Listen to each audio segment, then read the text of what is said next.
All right. Welcome.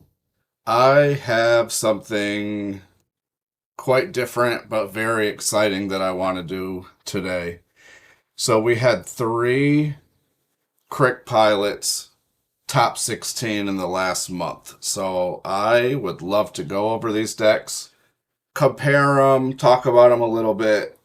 Um, yeah. So we'll start with Jorge Thompson, the National cEDH, late November, got eighth place out of 99 players. All right, so a lot of what I'm going to do is compare these decks to each other because for the most part, we're going to find that these decks are very similar. And I guess to start, what I'll do is I'll compare them to the Unified Primer and see if anything stands out from there.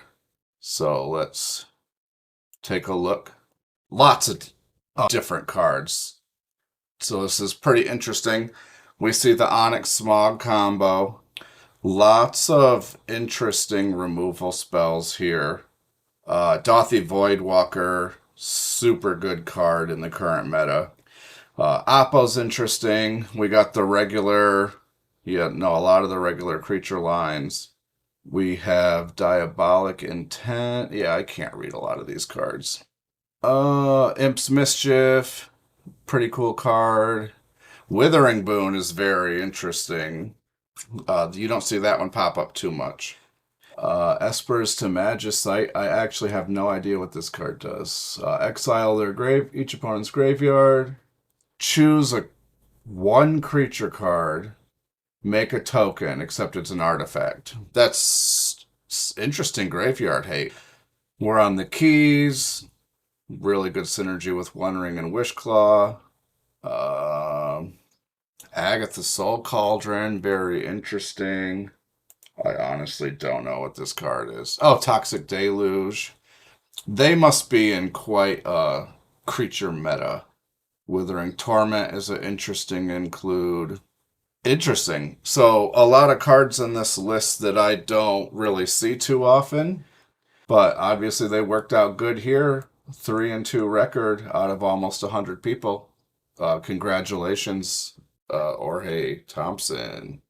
Moving on to the next list, we have Maximiliano from the Tough Mulligans webcam tournament. Got 10th place out of 134 players.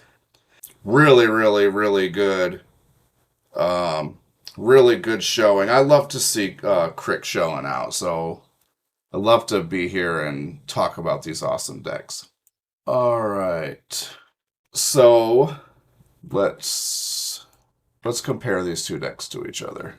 I think the metas are quite different, so these decks may very well be quite different from each other. Yeah, 27 cards different from each other is quite a lot. This deck definitely more standard. I think we'll see a lot more in common in this deck with the Unified Primer than we did with the last one. Yep, so every card from the Primer is included in this deck. With Braids, super good card. We're on the scam effects like Not Dead After All, Malakir Rebirth, Feign Death, some quite a decent amount of removal. Dothy Voidwalker, which we will be talking about some more. Pestilence, very good card. Very good into a creature meta. So I asked Plipli some questions. I asked them, were there any meta-specific card choices that they made and how did they feel for you? They said, I think there are several cards that are very useful in the current meta when playing Krrik. In my personal experience, the ones that helped me the most were the removal spells, especially those that can be paid for with life because they help slow the game down if things aren't going your way quickly. For example, they had a game where they faced Yasharn, which Yasharn makes it so you can't pay life. And they had a Deadly Rollick and another removal spell. Often, because we know Krrik is a commander that gets a lot of focus, people try to counter the removal spells or the spells you're using to your advantage. In this case, the first attempt to kill Yasharn was thwarted, and they were able to kill him the second time with Deadly Rollick.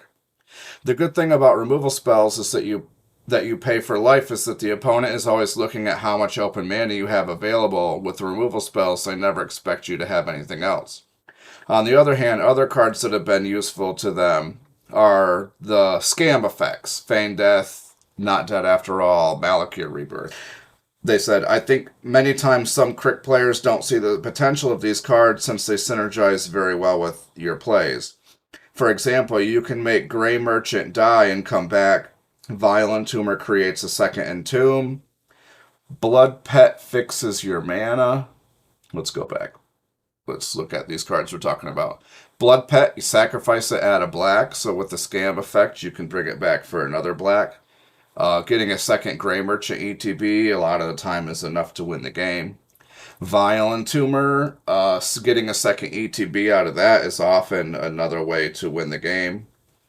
Braid sacking itself and then coming back. Very good.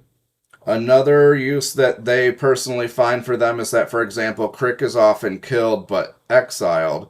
With these cards, you can sacrifice Krrik and bring him back with a sack outlet like Phyrexian Tower, Sacrifice, Culling the Weak.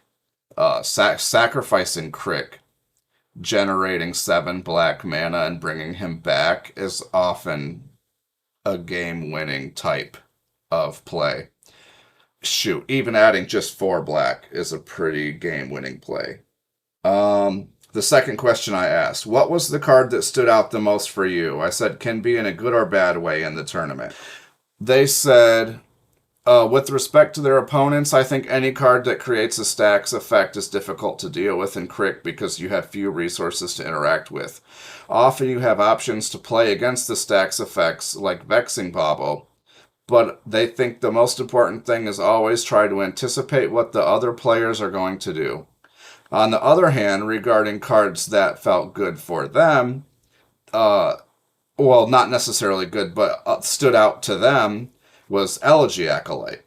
They said they think it's a great card, but it's very slow. Cost 4 CMC, which it looks like they already took it out of their deck. So let's go down here and look at it. And like Tymna, you have to help your opponents don't block you, so they ended up cutting it. They almost always block you because the last thing your opponents want to do is give you cards. They also think it's wrong to compare it to Tymna because it's much more broken than Tymna, and Tymna will always pass in blue farm situations, whereas Elegy Acolyte gives you too much of an advantage in life and card draw, so opponents tried to prevent Elegy Acolyte from doing its thing. They said they preferred Braids. It's a fantastic card that's incredibly broken since they always use it. They said that they often will sack a land and nobody else wants to sack a land, so they just instantly get to draw 3. So let's read Braids. At the beginning of your end step, you can sacrifice an artifact, creature, enchantment, land, or planeswalker. If you do, each opponent may sacrifice a permanent that shares a card type with it. For each opponent who doesn't, they lose 2 life and you draw a card. Often sacking a land just means they each lose 2 when you draw 3. Elegy Acolyte, 4/4 lifelink for 4. Actually, we talked about this in our last video. This basically, it's Tymna. You attack with the creature, you get in, you draw cards equal to the players that you hit. Last question I asked. I just said, anything you'd like to say or share about the deck or the tournament itself? Their response. Finally, regarding the deck, I think it's a spectacular, underrated, and super broken deck considering its commander has a unique mechanic. Paying life is super broken at any point. Yes. But precisely because of that, they think its downside is that you'll always be focused. That's why they mainly rely on 3 things that helped them in the last tournament they played. First, conserve resources. Don't play Krrik unless it's absolutely necessary, or if you're not sure you can win in the short term. If they kill him, it's difficult to play your game because you lose a lot of time playing him and trying to recover resources, etc. Secondly, mulligans. If there's one thing that helped them win games recently, it's carefully studying mulligans for each situation. The outcome of your game depends on it. If you know there are 3 players in your pod playing Turbo, and with little room for interaction, then you go for the best fast hand you can, so you only have to go down to 4 cards. On the other hand, if you're playing against a blue farm, I go for the slowest but most consistent hand in the long run. In this case, they want to emphasize this point because if all 3 players are super control, they always try to win at instant speed after they've used up all their counter spells. They said it almost always works for me. They said they think the most important thing is to always anticipate what your opponents are going to do. Obviously, you don't know what they have in their hand, but you can always try to guess what they have, and especially what they will play on their first turn. I always count the cards they have left in their hand as they play them and guess based on that, or on what they say, for example. It's very common for someone to ask you, what are you going to do on your turn? And what you answer is very important because your opponent will capitalize on that. And depending on what you answer, you can win or not. I think Commander has that complex aspect, but it makes it very fun. I agree completely. This very clean deck. Congratulations on placing 10th out of 134 players. That is fantastic. All right. Now, Ricardo Guerrero at Solstice just a few days ago took 14th place out of 102 players. Let's take a quick look at their deck. Oh, I see Tezzeret. I like Tezzeret. Let's go ahead and compare it to the last deck we looked at before we compare it to the primer deck. Only 10 cards different from each other. This is pretty close. And actually, LG Acolyte was in the list at the time that they played that tournament. So we got some more mana rocks. We got Tezzeret. And a couple more tutors, which makes sense because they're not on the scam effects, so that leaves them more room for tutors. So that's pretty good. Let's compare real quickly to the Unified Primer, and I bet we'll probably see. Oh, the only one they're not on is the Merchant Zone. So other than that, it looks like we did pretty decent with the primer. I also asked them a few questions. The same questions. Were there any meta-specific card choices that you made, and how did they feel for you? They said, there wasn't really any meta-specific card choice I made for my deck.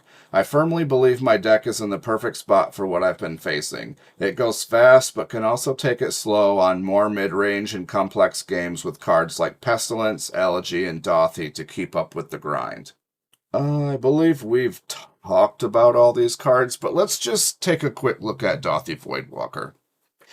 Dauthi Voidwalker is essentially a stacks piece that makes it so that your opponents can't use their graveyards. And then you basically get to pick one card that is exiled with Dauthi Voidwalker and cast it without paying its mana cost. The second question I asked was, what was the card that stood out the most for you in the tournament? The cards that stood out to them the most in a good way were Buried Alive and Dauthi. Buried Alive allowed them to push through 2 Rystics and 1 Mystic Remora without giving out many cards and allowing them to win on a more deterministic way on games 1 and 2. Dauthi stood out on games against Rakdos the Muscle, basically locking him out of his combos. Against Blue Farm, allowing them to get plenty of cards, and as a politic piece for the draw, Lumra, essentially locking Lumra out of his game on the top 16. Yeah, Lumra cannot play through a Dauthi Voidwalker, that's for sure. Last question again was, anything you'd like to say or share about the deck or the tournament itself? They said they feel like the deck is in a very good spot. It's just a matter of knowing how to play it and knowing when you can be scary and when you need to play dead while everyone else fights each other. Also, politicking is very important, so knowing your meta and what other decks can do is essential to be able to deflect people from you. And about the tournament, they said they thought the tournament was a great and super successful event. Players were respectful, and he felt he was finally getting respect with the deck he was playing, and it showed. They felt like they were finally seen as a good player by some of the most prominent players in the scene, which they are a very good player. I mean, results speak for themselves. Top 16ing a big tournament with a deck like Krrik. I mean, you guys have seen enough videos of me playing this deck where people are just like, oh, you're Krrik, you die. Being able to talk your way out of that is huge. Yeah, so I think that about wraps it up for me. Which of these decks was your guys' favorite? The first deck was definitely the spiciest. Um, Congratulations to all three pilots. Yeah, I love seeing Krrik top cut tournaments. It's huge. I mean, I hope to see more of it going forward. I will try to make more videos like this and try experimenting with different formats and ways that I can, shine some light on this commander that we love and the people who play it. So thank you for watching. I guess I'll mention real quick that if you are planning on playing in any Land Go events, click the link in the description, use code GRAYFACE, and get 10% off. All right. Thank you. I hope you guys all have a good Christmas or whatever